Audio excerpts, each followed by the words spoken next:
आता हे जे काही दिल्लीमध्ये संसदेमध्ये जे सुरू आहे आणि विषय आपण समोर ठेवलेला, तर तुमचं प्रथमदर्शनी काय मत आहे? नमस्कार, जय हिंद. मुळातच ही सगळी जी परिस्थिती आहे ही जर समजून घ्यायची असेल तर माझ्या मते जे आहे आपण थोडीशी त्याची उलगड करण्याचा प्रयत्न करू. 30 ऑगस्ट आणि 31 ऑगस्ट 2020 ला भारत आणि चीन यांच्यातली जी सीमा आहे, ज्याला आपण लाईन ऑफ ऍक्च्युअल कंट्रोल म्हणतो, आणि एक प्रकारे जून 2020 मध्ये गलवान संघर्ष झाल्यानंतर ज्या प्रकारे भारत आणि चीन यांच्यामध्ये संघर्षाची परिस्थिती निर्माण झाली होती, त्या अनुषंगाने जी आहे ही सगळी परिस्थिती आपल्याला पाहायला हवी.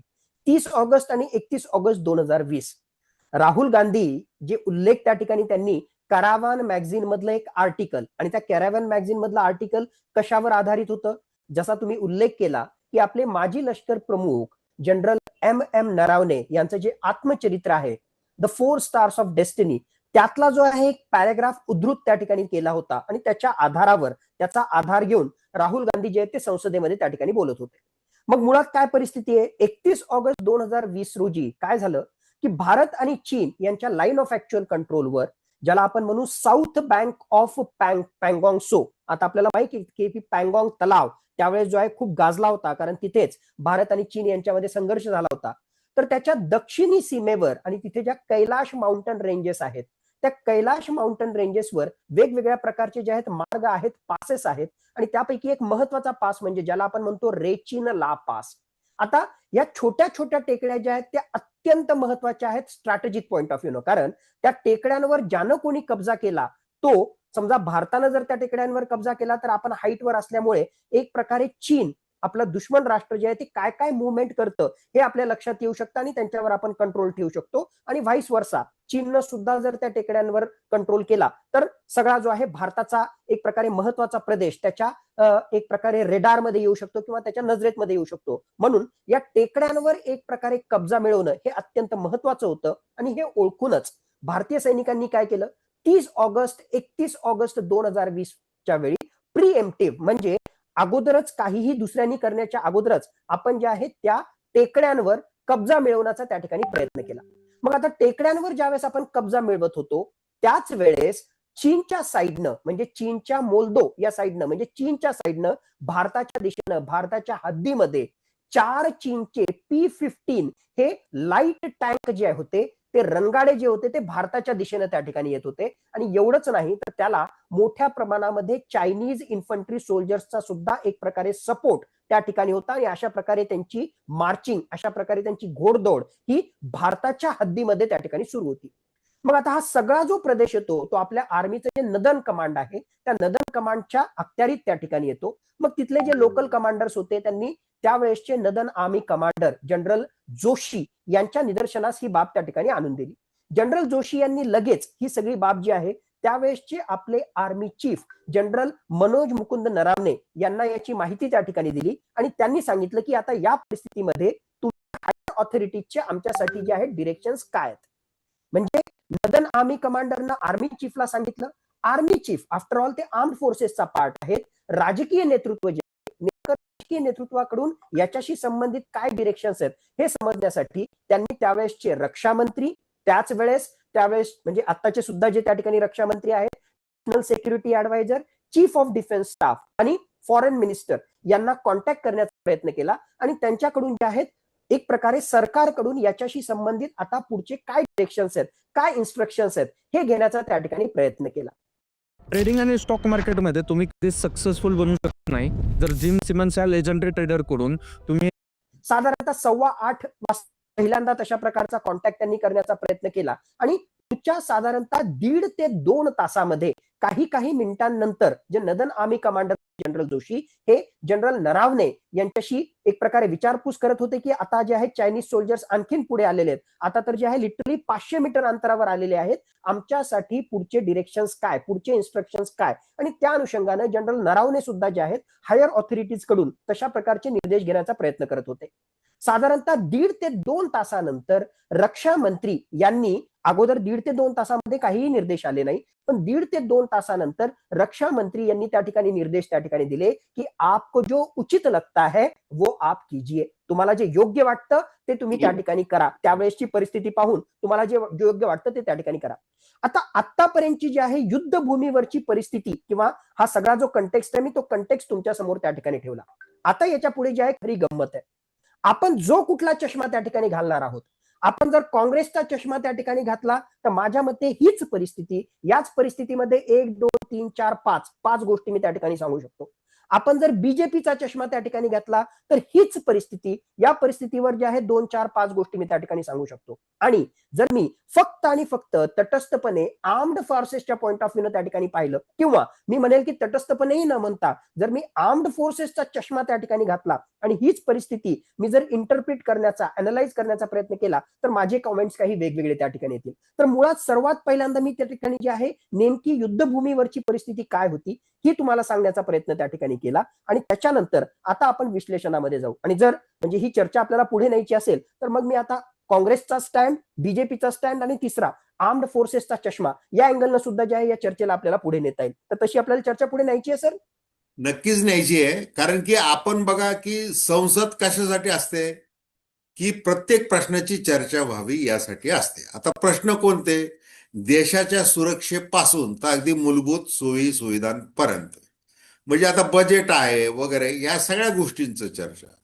मग आता ज्यावेळेला भारतीय जनता पार्टी त्यांच्या धोरणानुसार अगदी पंडित नेहरू यांच्यापासून तर अगदी राहुल गांधी यांच्यापर्यंत जे काही आबरूचे धिंडवडे काढतात, ज्या पद्धतीने टीका करतात, आणि मग आता या टीकेला सामोरं जात असताना तितक्याच प्रखरतेने सत्ताधारी पक्ष विरोध करतो.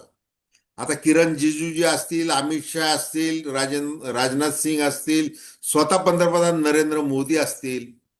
म्हणजे बघा आता पंतप्रधान नरेंद्र मोदी यांनाच असुरक्षित वाटायला लागलं संसदेमध्ये.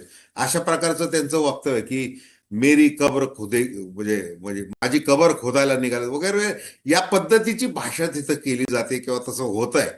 तो भाग आपण राजकीय एक वेळ सोडून देऊ. ते जे वॉर आहे, पॉलिटिकल वॉर, ते सोडून देऊ. आपल्याला वॉर महत्वाचं आहे तुमच्याशी बोलत असताना. ते म्हणजे लष्कराचं, म्हणजे भारत आणि चीन. जसं आता नरवणे यांनी अनेक मुलाखतींमध्ये सांगितलेलं आहे की आपल्याला पाकिस्तान हे शेजारी शत्रू राष्ट्र एवढं धोकादायक आहे, त्याच्या कित्येक पट चीन धोकादायक असं त्यांनी सांगितलेलं आहे. मग आता या गोष्टीची काळजी, या गोष्टीची चर्चा आणि या गोष्टीची पूर्व खबरदारी आणि भविष्यकालीन धोरण या संबंधी संसदेमध्ये चर्चा अपेक्षित आहे. राहुल गांधी यांनी याच्याही आधी हा विषय संसदेमध्ये काढलेला आहे, संसदेच्या बाहेर देखील काढलेला आहे. आता हे पुस्तकाचं एक निमित्त झालं, ते कारवामध्ये ते आलं आणि त्यांनी ते 32 पानं ते संसदेमध्ये घेऊन आले. आता मी जे म्हणते की चर्चा पुढे न्यायची तर निश्चित न्यायची, तर काँग्रेसच्या भूमिकेतून हा प्रश्न तुम्ही आधी सांगा आणि मग भारतीय जनता पार्टीच्या. नक्कीच. काँग्रेसच्या चष्म्यातून ही सगळी परिस्थिती जर त्या ठिकाणी पाहिली तर सगळ्यात पहिली गोष्ट म्हणजे जे भारतीय जनता पक्षाचं सरकार वेळोवेळी त्या ठिकाणी म्हणतंय की 56 इंच छातीवालं सरकार, आणि आम्ही जे आहे आपल्या सुरक्षेविषयी कुठेही कॉम्प्रोमाइज करत नाही. नॉट ओनली दॅट, आक्रमक भूमिका ही वेळोवेळी जी आहे नरेंद्र मोदी सरकारनं त्या ठिकाणी घेतलेली. मग हाच इन्सिडन्स पाहिला तर सगळ्यात पहिल्यांदा काँग्रेसचं जे राजकीय नेतृत्व आहे ते पहिला प्रश्न त्या ठिकाणी विचारते की अशी सगळी परिस्थिती होती आणि ज्या वेळेस भारतीय हद्दीमध्ये चायनीज टँक त्या ठिकाणी घुसतायत, आता काही मीटरवर येऊन भारतीय टेकड्यांवर ते कब्जा करण्याचा प्रयत्न त्या ठिकाणी करतायत, आणि तोपर्यंत आमचं राजकीय नेतृत्व हे जे आहे कुठलाही त्या प्रकारे आक्रमणाचा किंवा आक्रमकता दाखवण्याचा जो आहे कुठलाही त्या ठिकाणी निर्णय घेत नाही. मग कुठे गेली 56 इंच सरकार? नंबर 1. दुसरी त्याहून महत्वाची बाब, अशा प्रकारची अत्यंत गुंतागुंतीची परिस्थिती असताना एक क्षणामध्ये जे आहे सगळं त्या ठिकाणची परिस्थिती बदलेल अशी परिस्थिती त्या ठिकाणी असताना 1.5 ते 2 तासामध्ये सरकारनं त्या ठिकाणी जे आहे नरेंद्र मोदी सरकार आणि त्यांच्यातल्या महत्वाच्या व्यक्तींनी कुठलाही निर्णय न देणं म्हणजे अशा प्रकारचा डिले, अशा प्रकारची दिरंगाई ही अत्यंत घातक ठरू शकते. मग कुठे गेली सरकारची इफिशियन्सी, कुठे गेली सरकारची कार्यक्षमता? हा दुसरा प्रश्न त्या ठिकाणी विचारला जाऊ शकतो. तिसरा प्रश्न, जे नरेंद्र मोदी सरकारची आतापर्यंत भूमिका मुख्यतः या सगळ्या गलवान संघर्षानंतर घेतली होती, ना कोई घुसा हुआ है ना कोई घुसा हुआ था, अशा प्रकारची जी भूमिका आहे. मग भारतीय हद्दीमध्ये The choice is yours. Let's be real. The world is divided into two types.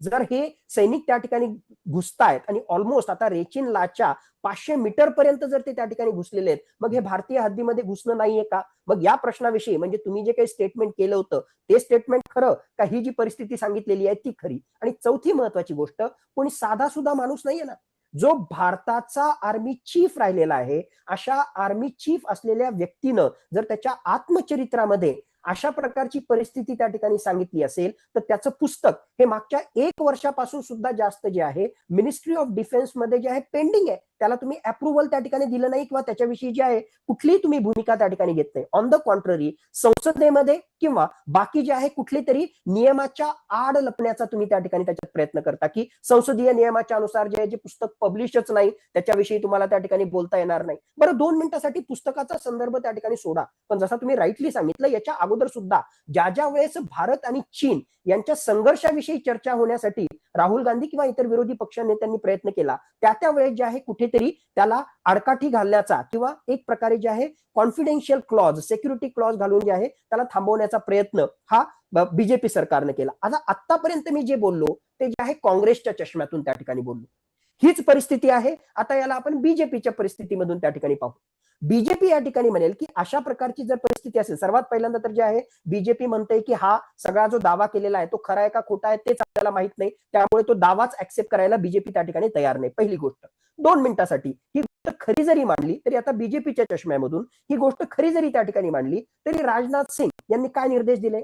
आपको जो उचित लगता है वो आप कीजिए. म्हणजेच बीजेपी या ठिकाणी म्हणेल की राजकीय नेतृत्वानं कुठेही इंटरफिअर केला नाही प्रोफेशनल डिसिजन मध्ये. राजनाथ सिंग पेक्षा किंवा XYZ व्यक्तीपेक्षा जो दिल्लीच्या एसी केबिन मध्ये बसले त्याच्यापेक्षा नक्कीच ऑन ग्राउंड असणारा जो कमांडर आहे, जो ऑपरेशनल कमांडर आहे, त्याला त्या ठिकाणची जाण, त्या परिस्थितीची जाण पण जास्त आहे आणि प्रोफेशनली तो कॉम्पिटंट निर्णय घेण्यासाठी. म्हणून आम्ही तुम्हाला जे काही योग्य वाटलं तो निर्णय तुम्ही घ्या, अशा प्रकारचं कुठलेही राजकीय नेतृत्व जे आहे अशा प्रोफेशनल डिसिजन मध्ये आम्ही इंटरफिअर करत नाही, अशा प्रकारची भूमिका बीजेपी त्या ठिकाणी घेईल. दुसरी गोष्ट. तिसरी सर्वात महत्वाची गोष्ट, निर्णय जे आहेत मुख्यतः ज्यावेळेस 2 देशांमधले संबंध किंवा सामरिक संघर्ष होत असतो, फक्त भांडण करा, आक्रमण आणि विदाऊट आक्रमण इतकं साधं सोपं ते गणित नसतं. आणि त्यातल्या त्यात भारत चीन संबंध आपण जे पाहतोय आणि त्यातल्या त्यात 2020 ची परिस्थिती आहे, 2026 मध्ये मागे वळून पाहताना त्याविषयी कॉमेंट करणं खूप सोपं आहे. जून 2020 मध्ये जो आहे गलवान संघर्ष झालेला आहे, हा फक्त एक संघर्ष होता. भारत आणि चीन यांच्यामधलं युद्ध त्यावेळेस नव्हतं. ती युद्धाची परिस्थिती नव्हती, संघर्षाची परिस्थिती होती. अत्यंत स्फोटक अशी परिस्थिती होती, पण ती युद्धाची परिस्थिती त्या ठिकाणी नव्हती. आपण सुद्धा जो आहे तैनात होतो आणि चीनचं सैन्य सुद्धा जे आहे ते त्या ठिकाणी तैनात होतं. आणि म्हणूनच आपण प्रिएम्प्टिव्हली एका ठिकाणी जे आहे टेकड्यांवर कब्जा करण्याचा प्रयत्न केला. अगोदरच्या कराराच्या अनुसार स्पष्टपणे भारत आणि चीन संबंधामध्ये त्या ठिकाणी लिहिलेलं होतं किंवा करार जे आहेत त्याच्यानुसार असं होतं की जर आपल्याला फायर म्हणजे थोडक्यात आपल्याला आक्रमक भूमिका घ्यायची असेल, आर्म्ड फोर्सेसला फायर जर करायचं असेल चीनच्या सैनिकांविरुद्ध, आपल्याला ज्या त्यावेळेस तोफा जर त्यांच्या विरुद्ध दागायच्या असतील, तर त्यासाठी पॉलिटिकल क्लिअरन्स मिळाल्याशिवाय आर्म्ड फोर्सेसनं तशी कारवाई करू नये. म्हणूनच नदन आर्मी कमांडरनं सुद्धा जे आहे तशा प्रकारे आर्मी चीफला सांगितलं आणि आर्मी चीफनं सुद्धा जे आहे एकूणच राजकीय जे नेतृत्व आहे त्यांना तो प्रश्न विचारण्याचा प्रयत्न केला. का? कारण ही अशा प्रकारची सगळी परिस्थिती होती म्हणून. मग एका बाजूला जे आहे बॅक चॅनल डिप्लोमसीच्या माध्यमातून भारत आणि चीन यांच्यामधले संबंध सुधारण्याचा, डिएस्केलेशन करण्याचा प्रयत्न चालू आहे, आणि दुसऱ्या बाजूला जर अशा प्रकारचा काही हल्ला, अशा प्रकारची काही आक्रमकता तिथल्या सैनिकांनी दाखवली असती, तर भारत आणि चीन यांच्यातले संघर्ष किंवा सो कॉल्ड ही युद्धजन्य जी परिस्थिती होती ती खरोखरच युद्धामध्ये बदलली असती. आणि ते भारतासाठी म्हणजे याचा अर्थ भारत चीनला घाबरतो असा त्या ठिकाणी होत नाही, पण कुठेही आपण जर युद्धामध्ये ढकलला गेलो तर ती परिस्थिती आणखीन किचकट बनली असती आणि त्यातून बाहेर निघणं हे भारताला अवघड गेलं असतं आणि ऑफकोर्स चीनचंही नुकसान झालं असतं. आपल्याला त्याच्याशी काही देणं घेणं नाही, पण परिस्थिती बिघडली असती. म्हणून यासाठी जे आहे इतक्या सहजासहजी लगेच तडकाफडकी निर्णय घेण्याच्या ऐवजी चर्चा करूनच जो आहे काही मिनिटांनंतर, काही वेळानंतर आम्ही निर्णय घेतला. अशा प्रकारचा स्टान्स सुद्धा बीजेपी त्या ठिकाणी घेऊ शकतो. म्हणजे थोडक्यात बीजेपीचा मेन स्टान्स त्या ठिकाणी पहिली गोष्ट, हे जे काही म्हटलं ते खरं आहे की नाही याविषयी शंका आहे, आणि हे खरं जरी त्या ठिकाणी त्याच्यात असलं तरी मुळात जे आहे ही सगळी परिस्थिती पाहता आम्ही ऑपरेशनल कमांडरला ऑलरेडी जे योग्य आहे ते करा अशा प्रकारचे निर्देश आम्ही त्यांना त्या ठिकाणी त्याच्यात दिले होते. ही दुसरी गोष्ट. आणि तिसरी गोष्ट, या ठिकाणी एकूणच सगळ्या गोष्टींमध्ये म्हणजे हे सगळं याच्यात आहे की हे पुस्तक जे आहे हे पुस्तक जर त्या ठिकाणी पब्लिश झालं नसेल तर नियमांच्या अनुसारच कुठेतरी ज्यावेळेस देशाची सुरक्षितता, देशाचं सार्वभौमत्व आणि याविषयी काही बाबी जर उघड त्या ठिकाणी झाल्या तर त्याच्यामुळे कुठे ना कुठेतरी देशाची सुरक्षितता खतऱ्यामध्ये येऊ शकते, किंवा ऑलरेडी भारत आणि चीन यांच्यामध्ये जी चर्चा चालू आहे त्याला कुठेतरी जे आहे आडकाठी बसू शकते, किंवा एकूणच जे आहे काही ऑपरेशनल डिटेल्स ज्यामध्ये जे आहे नेहमीच सगळ्याच्या सगळ्या गोष्टी ज्या आहेत त्या आपल्याच फेवरमध्ये असतात युद्धामध्ये किंवा संघर्षजन्य परिस्थितीमध्ये, असं नसतं. मग अशी जी आहे काही कमकुवत असलेली बाजू काही अंशी जर बाहेर त्या ठिकाणी आली, ओपन जर त्या ठिकाणी त्याच्यात झाली, कुठेतरी इनडिरेक्टली आपल्या सैन्य दलाचं मनोधैर्य सुद्धा त्या ठिकाणी खचू शकतं. म्हणून आम्ही या सगळ्या गोष्टींना जे आहे उजाळा दिला नाही किंवा आतापर्यंत चर्चा केली नाही, अशी सुद्धा भूमिका बीजेपी त्या ठिकाणी घेऊ शकतं. सगळ्यात पहिल्यांदा मी तीच परिस्थिती काँग्रेसच्या चष्म्यातून पाहिली, आता तीच परिस्थिती मी बीजेपीच्या चष्म्यातून पाहिली. आता सगळ्यात शेवटचं फक्त या परिस्थितीचं विश्लेषण करताना आता आर्म्ड फोर्सेसच्या चष्म्यामधून ही सगळी परिस्थिती पाहतो. तो आप बिजनेस तो करते हो, लेकिन जैसे ही डिजिटल प्लेटफॉर्म्स की बात आती है आप कंफ्यूज हो जाते हो. वेबसाइट परिस्थिती जी सांगितली ती खरी आहे असं आपण त्या ठिकाणी मानू.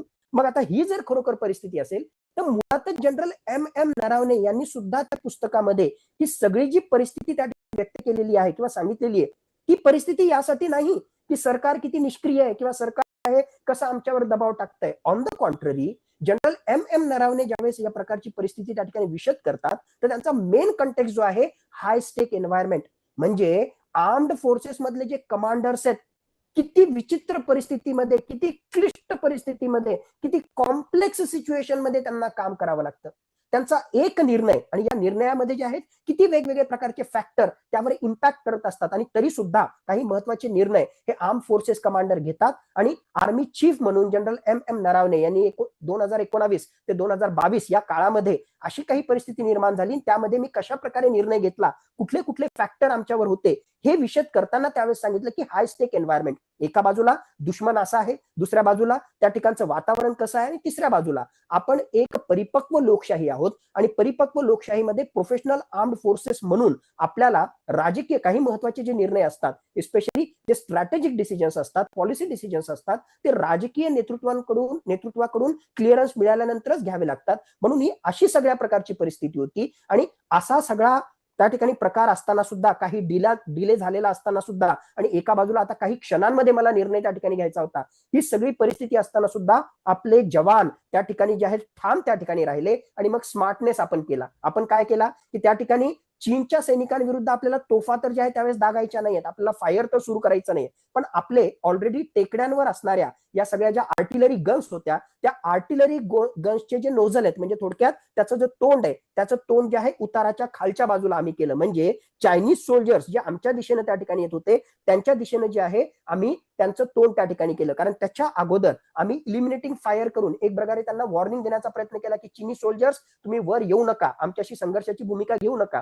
पण त्यांनी ते ऐकलं नाही आणि तरी सुद्धा ते मार्च करत होते. मग त्यांना रोखण्यासाठी आम्हाला काय करणं आवश्यक होतं, फायरिंग करणं आवश्यक होतं. पण फायरिंग आम्ही करू शकत नव्हतो कारण आत्ताच जी सगळी परिस्थिती मी विशद केली. पण एक प्रकारे स्मार्ट मूव्ह आम्ही काय केला की आम्ही जे आहेत या गनच्या जे नोझल्स आहेत त्यांची जे तोंड आहेत ती खालच्या बाजूने केली, जेणेकरून चीनचं सैनिक त्याच्यामुळे घाबरले आणि एक प्रकारे जे वर त्या ठिकाणी येत होते त्यांना तिथेच थोपवण्यामध्ये आम्हाला यश मिळालं. आणि सगळ्यात महत्वाचं, अत्यंत मोक्याचा असणारा हा रेचिनला पास, त्याचबरोबर कैलाश माउंटन रेंजेसच्या ज्या महत्वाच्या टेकड्या होत्या, इतक्या डिफिकल्ट सिच्युएशन मध्ये सुद्धा, अशा कॉम्प्लेक्स सिच्युएशन मध्ये सुद्धा आपल्या आर्म्ड फोर्सेसनं त्यावरचा ताबा मजबूत त्या ठिकाणी ठेवला आणि तो टर्निंग पॉइंट होता.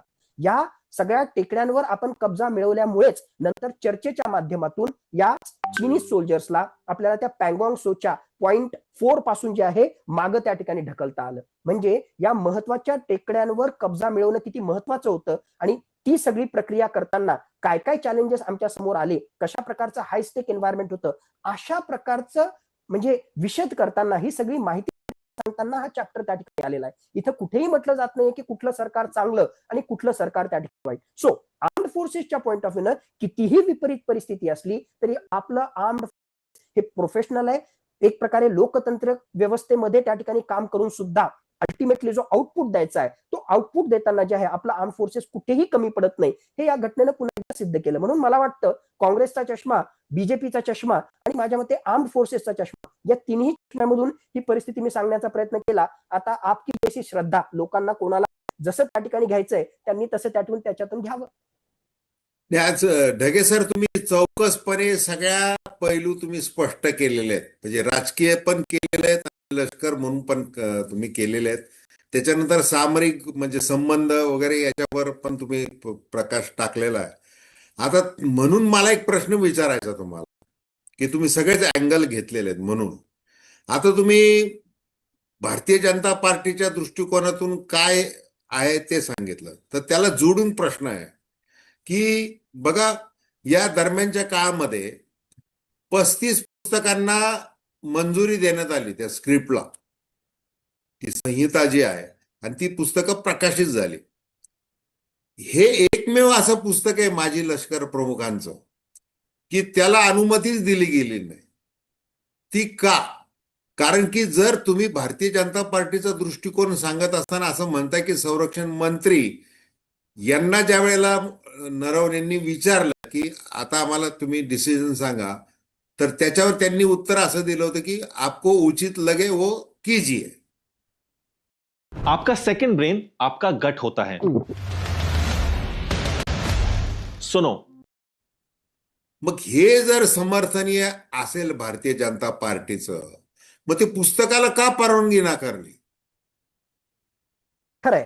आता कुठलंही पुस्तक, मुख्यतः आर्म्ड फोर्सेसचे जे ऑफिसर्स असतात ते रिटायरमेंट झाल्यानंतर पुस्तक म्हणा, आर्टिकल म्हणा किंवा अशा प्रकारचं काही जर पब्लिश करायचं असेल तर त्यांना MOD कडून, मिनिस्ट्री ऑफ डिफेन्स कडून क्लिअरन्स घ्यावा लागतो आणि त्याच्याशी संबंधित प्रक्रिया आहे.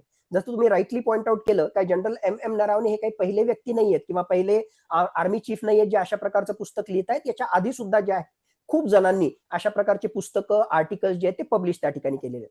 सगळ्यात पहिल्यांदा जे मी प्रांजळ मत व्यक्त करतो आणि मला वाटतं जे खरोखरच त्या ठिकाणी झालं असेल, कुठेतरी जे आहे एक प्रकारे राजकीय नेतृत्वाची या सगळ्या गोष्टी समोर आल्यामुळे जे आहे गोची होऊ शकते, प्रश्नार्थक चिन्ह निर्माण होऊ शकतात. म्हणून याला जेवढं डिले करता येईल तेवढं त्याला डिले करता येणं ही भारतीय जनता पक्ष सरकारची जी आहे त्या ठिकाणी स्ट्रॅटेजी असेल. म्हणून काही अंशी जे आहे नक्की जनरल M नरावणे यांचं हे जे पुस्तक आहे ना, त्यातल्या त्यात ही सगळी जी परिस्थिती आहे त्याला डिले करण्याचा प्रयत्न त्यांनी केला असेल. पण आता पुन्हा मी थोडंसं भारतीय जनता पक्षाच्या सो कॉल्ड प्रवक्त्याच्या, मी प्रवक्ता नाही म्हणून पर्पजफुली ना मी काँग्रेस किंवा भारतीय जनता पक्षाची कधीही मी त्या ठिकाणी भूमिका घेत नाही, मला जे वाटतं त्या अनुषंगाने टाकतो. पण आता प्रश्न त्या अँगल नाही, म्हणून मी भारतीय जनता पक्षाच्या पॉईंट ऑफ व्ह्यूनं जर याला पाहिलं की या पुस्तकाला जे आहे का आपण परमिशन दिली नाही. पहिली गोष्ट, हा मिनिस्ट्री ऑफ डिफेन्सच्या अखत्यारीतला इश्यू त्या ठिकाणी आहे. प्रोफेशनली त्याला स्क्रुटिनाइज केलं जातंय आणि त्याच्यानुसार निर्णय घेतला जाईल, पहिली गोष्ट. दुसरी गोष्ट, खरोखरच ज्या वेळेस जसं मी सुरुवातीला सांगितलं, ऑपरेशनल डिटेल्स किंवा ज्याच्यामुळे भारताची सुरक्षितता किंवा भविष्यातले भारताचे ऑपरेशनल प्लॅन्स किंवा डिप्लोमॅटिक डिस्कशन्स यामध्ये जर या पुस्तकाच्या काही गोष्टी उघड होण्यानं जर अडथळा त्या ठिकाणी येत असेल तर नक्कीच त्याला रोखणं किंवा त्यामध्ये काही मॉडिफिकेशन करणं हे त्या ठिकाणी क्रमप्राप्त ठरतं. आणि हे सुद्धा एक महत्वाचं कारण असेल, कारण अशा प्रकारचे सगळे डिटेल्स त्या ठिकाणी देणं आणि कशा प्रकारे आर्म्ड फोर्सेसचे कमांडर निर्णय घेतात, कशा प्रकारे जे आहे डिले हा आमच्या सिस्टम मध्ये त्या ठिकाणी होतो, हे जर बाहेर त्या ठिकाणी येत असेल किंवा अशा प्रकारचे काही ऑपरेशनल डिटेल्स येत असतील तर कुठेतरी या ठिकाणी आपल्या सैनिकांचं किंवा एकूणच सगळ्या व्यवस्थेमध्ये जे आहे लोकांचा विश्वास या सगळ्या निर्णय प्रक्रियेमध्ये जे आहे कुठेतरी डावाडोल होऊ शकतो. तिसरी महत्वाची गोष्ट, जर खरोखरच सत्य आहे असं जर मानलं आणि जर हे सगळं बाहेर त्या ठिकाणी आलं तर युद्धामध्ये जे आहे फक्त लढणं एवढाच भाग नसतो, युद्धाचे वेगवेगळे अँगल असतात. त्यामधला एक महत्वाचा अँगल जो असतो तो असतो इन्फॉर्मेशन वॉरफेअर. नेमकी हीच बाब भारताचे विरोधी पक्षनेते, भारताच्या संसदेमध्ये डिस्कशन झालेलं आणि दुसरं तिसरं कोणी नाही, भारताचे माजी लष्कर प्रमुख हेच जर स्वतः म्हणत असतील की अशा प्रकारे जे आहे निर्णय प्रक्रियेमध्ये दिरंगाई त्या ठिकाणी झाली आणि हे अधिकृतपणे जर बाहेर त्या ठिकाणी येत असेल तर उद्या लगेच चायनाच्या ग्लोबल टाइम्स या त्यांच्या मुखपत्रामध्ये हे लंबचौडं त्यांचं जे एडिटोरियल त्या ठिकाणी येईल आणि ते त्या ठिकाणी दाखवतील की बघा भारताची निर्णय प्रक्रिया जी आहे किती वीक आहे. भारताच्या निर्णय प्रक्रियेमध्ये या सगळ्या अशा गोष्टी त्या ठिकाणी होतात आणि म्हणून जो आहे जर एवढा निर्णय प्रक्रियेमध्ये दिरंगाई होत असेल आणि अशा प्रकारची यांची सगळी जर भूमिका असेल तर हे आमच्या विरुद्ध त्या ठिकाणी काय लढणार आहे, म्हणजे इन्फॉर्मेशन वॉरफेअरच्या माध्यमातून पुन्हा एकदा भारतावर दबाव निर्माण करण्याचा ते त्या ठिकाणी प्रयत्न करू शकतात. तिसरी गोष्ट, चौथी गोष्ट, या सगळ्याच गोष्टी ज्या आहेत बाय द वे, ज्या काही ऑपरेशनल डिटेल्स असतील किंवा सगळ्या गोष्टी ज्या आहेत आणि अशी पुस्तकं असे रिपोर्ट हे सगळेच्या सगळेच पब्लिश होतात अशातला भाग नाही ना. उत्कृष्ट उदाहरण जर घ्यायचं असेल तर 1962चं युद्ध, 1962च्या युद्धाच्या विषयी हेंडरसन ब्रुक्स रिपोर्ट आहे. हेंडरसन ब्रुक्स भगत रिपोर्ट जो आहे तो 1962च्या युद्धाचा, आता आपण 2026 मध्ये आहोत, एवढी वर्ष त्या ठिकाणी झाली, काँग्रेसची सरकार होती, जनता दलाची त्या ठिकाणी होती, बीजेपीची सरकार होती, सगळी सरकार आली गेली, पण अजून सुद्धा हेंडरसन ब्रुक्स रिपोर्ट हा पूर्णतः अनक्लासिफाईड झाला नाही, डिक्लासिफिकेशन त्याचं त्या ठिकाणी केलं नाही. म्हणजेच काही गोष्टी ज्या ऑपरेशनल पॉइंट ऑफ व्ह्यूनं, भारताच्या सिक्युरिटीच्या पॉइंट ऑफ व्ह्यूनं, भारताच्या सार्वभौमत्वाच्या पॉइंट ऑफ व्ह्यूनं महत्वाच्या आहेत, त्याला सिक्रेट ठेवणं हे जे आहे भारत सरकारच्या अखत्यारीत आहे. आणि असाच काहीसा भाग या पुस्तकामधल्या सुद्धा आणखीन काही डिटेल्स मध्ये असू शकेल, म्हणून त्याची स्क्रुटिनी पूर्ण केल्याशिवाय त्याचा निर्णय घेऊ नये हे भारत सरकार जे आहे तशा प्रकारचा निर्णय घेते असं भारत सरकार त्या ठिकाणी म्हणेल. आणि यातला पुढचा जो सुरुवातीला सुद्धा तुम्ही प्रश्न विचारला होता, पुढचा अँगल त्या ठिकाणी, मग याचा अर्थ जे आहे भारत चीन संघर्ष जो झाला आणि ज्यामध्ये सरकारची जी कमतरता होती ती बाहेर येऊच नाही का, मग जे आहे त्या संसदेमध्ये जे आहे राहुल गांधी किंवा कोणालाही जे बोलण्याची संधी देऊच नाही का, ऑफकोर्स त्यामध्ये पॉलिटिक्स आहे. मला वाटतं की विरोधी पक्ष नेता म्हणून जे आहे त्यांना बोलण्याची संधी त्या ठिकाणी द्यावी, रिस्पॉन्सिबली त्यांनी त्या ठिकाणी बोलावं. ज्यावेळेस मी शब्द रिस्पॉन्सिबली म्हणतोय, मुळात ही सगळी जर चर्चा करायची असेल बिलकुल चर्चा त्या ठिकाणी केली पाहिजे, पण माझ्या मते लाईव्ह टेलिकास्ट मधल्या पार्लमेंटमध्ये हे सगळेच डिटेल्स बाहेर आणण्याच्या ऐवजी पार्लमेंटरी स्टँडिंग कमिटी जी असते, डिफेन्स संरक्षण क्षेत्राशी संबंधित जी पार्लमेंटरी स्टँडिंग कमिटी आहे, बाय द वे त्याचे member if I am not wrong Rahul Gandhi हे सुद्धा आहेत. AI can now build a website in 90 seconds, while the only AI most people over 40 know is ChatGPT. मग त्या पार्लमेंटरी स्टँडिंग कमिटीमध्ये नक्कीच हे सगळे कॉन्फिडेन्शियल डिटेल्स सरकारनं, त्याचबरोबर आर्म्ड फोर्सेसच्या रिप्रेझेंटेटिव्हनं म्हणजे संसदेसमोर, याचाच अर्थ पार्लमेंटरी स्टँडिंग कमिटीच्या मेंबर समोर त्या ठिकाणी ठेवणं आवश्यक आहे. ही काही लाईव्ह टेलिकास्ट त्या ठिकाणी त्याच्यात नसतं, त्यामुळे यांना विश्वासात घेणं हे आवश्यक आहेच. पण काही डिटेल्स जे लाईव्ह टेलिकास्ट मध्ये त्या ठिकाणी सांगता येत नाहीत ते या पार्लमेंटरी स्टँडिंग कमिटीच्या डिफेन्स कमिटीमध्ये नक्कीच ते त्या ठिकाणी बाहेर यावेत. पण असेही आरोप त्या ठिकाणी केले जातात की इव्हन या पार्लमेंटरी स्टँडिंग कमिटीमध्ये सुद्धा या विरोधी पक्षाच्या नेत्यांना आणि सदस्यांना जे आहे बोलण्याची संधी त्या ठिकाणी दिली जात नाही. मग ही जी आहे नक्कीच राजकीय दृष्ट्या याच्याविषयी भांडण त्या ठिकाणी असावं, पण सगळ्याच बाबी भाषणाच्या माध्यमातून बाहेर त्या ठिकाणी याव्यात का? मलाही वाटतं की सगळ्याच बाबी लाईव्ह टेलिकास्टच्या माध्यमातून बाहेर येऊ नयेत, पण विरोधी पक्ष नेत्याला, रिप्रेझेंटेटिव्हला पूर्ण अधिकार आहे नेमकं कुठे चुकलं, नेमकी कुठे कमतरता आहे हे समजून घेण्याची. आणि याच्यातला फक्त या चर्चेमधला म्हणजे या मुद्द्यातला शेवटचा मुद्दा मी त्या ठिकाणी घेतो. मला जर कोणी त्या ठिकाणी विचारेल तर बीजेपी काँग्रेस वगैरे वाद ठीक आहे, म्हणजे त्यांना जे त्याला मसाला लावून ती चर्चा करायला जे सगळ्यांना आवडतं आणि ऑफकोर्स आपल्या सुरक्षिततेशी संबंधित प्रत्येकाची जी आहे ती भूमिका आहे त्या ठिकाणी असेल. पण मी एकदम त्याच्या पुढे जातो. काँग्रेस बीजेपी हा वाद त्या ठिकाणी सोडून द्या. मुळात या सगळ्या घटनेमध्ये मला काय दिसतंय की अशा प्रकारचे निर्णय ज्यावेळेस घ्यायचे असतात त्यावेळेस फक्त आर्म्ड फोर्सेसची कमांडर निर्णय घेत नाहीत, त्यावेळेस जे आहे पॉलिटिकल हायरार्की, एक राजकीय व्यवस्था सुद्धा त्या निर्णय प्रक्रियेमध्ये असते, म्हणजे ज्याला आपण म्हणतो सिव्हिल मिलिटरी डिसिजन मेकिंग. मग अशा प्रकारची जर आपल्या लोकशाही व्यवस्थेमध्ये सिव्हिल मिलिटरी डिसिजन मेकिंग घ्यायची असेल आणि मग कुठलंही सरकार असो, जर असा डिले त्या ठिकाणी होत असेल तर हे भारताला परवडण्यासारखं नाही. मग इथे खऱ्या अर्थानं काँग्रेसनं, बीजेपीनं, बाकी सगळ्या पक्षानं एकत्रित बसून कोणाचंही सरकार असो, हा डिले, ही दिरंगाई कमी करण्यासाठी एकूण आपल्या व्यवस्थेमध्येच आपल्याला काही बदल करता येईल का, आणखीन काही त्यांना ऑटोनॉमी देता येईल का? बघा, मुळात आणखीन एक गोष्ट लक्षात घ्या, ज्यावेळेस खरोखरच युद्ध असतं त्यावेळेस असं विचारण्याची गरज पडत नाही. त्यावेळेस जे आहे त्या नदन आर्मी कमांडरला, आर्मी चीफला जे रक्षा मंत्रीला विचारण्याची गरज नाही. ज्याला आपण म्हणतो टॅक्टिबल डिसिजन्स, युद्धभूमीवर घेण्याचे डिसिजन्स, ऑपरेशनल डिसिजन्स, हे विचारण्याची बिलकुल गरज नाही. का? कारण ऑलरेडी युद्ध सुरू झालेलं आहे.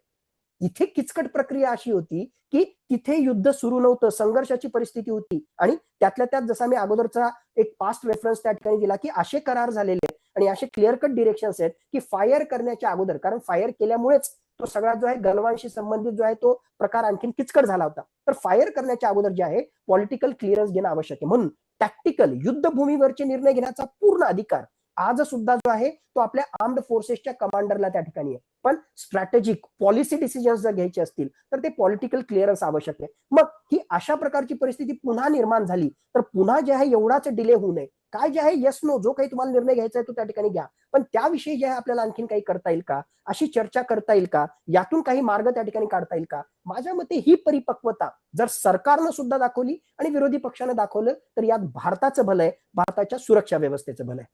नाही अगदी सर, आता हे खरं तर तुम्ही जे काही लष्कराचा एक जबाबदार व्यक्ती अधिकारी कसा बोलू शकतो त्याचं उत्तम उदाहरण म्हणजे तुम्ही आहात ढगे सर. तुम्ही ज्या पद्धतीने हे सगळे दृष्टिकोन स्पष्ट केलेले आहेत. आता संसदीय समिती समोर चर्चा किंवा या सगळ्या गोष्टी, ही सगळी जी काही प्रक्रिया आहे, त्याच्यानंतर लाईव्ह टेलिकास्टमध्ये काय आलं पाहिजे, काय आलं नाही पाहिजे, याचं जर भान असतं आपल्या भारतीय राजकारणाला तर एवढी काही वेळ आलीच नसती ही चर्चा करायची.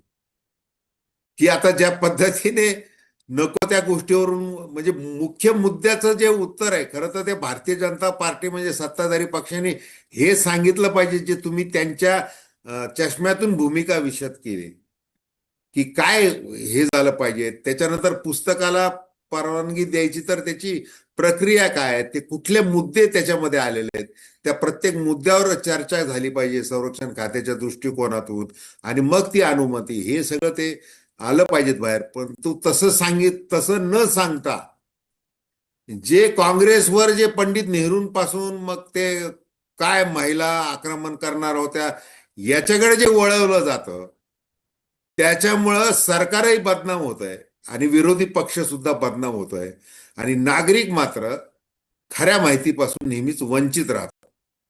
त्यामुळं तुम्ही जे काही निवेदन करता तुमच्या सारख्या तज्ञ व्यक्ती, याला अतिशय महत्व आहे. खूप खूप धन्यवाद सर. धन्यवाद.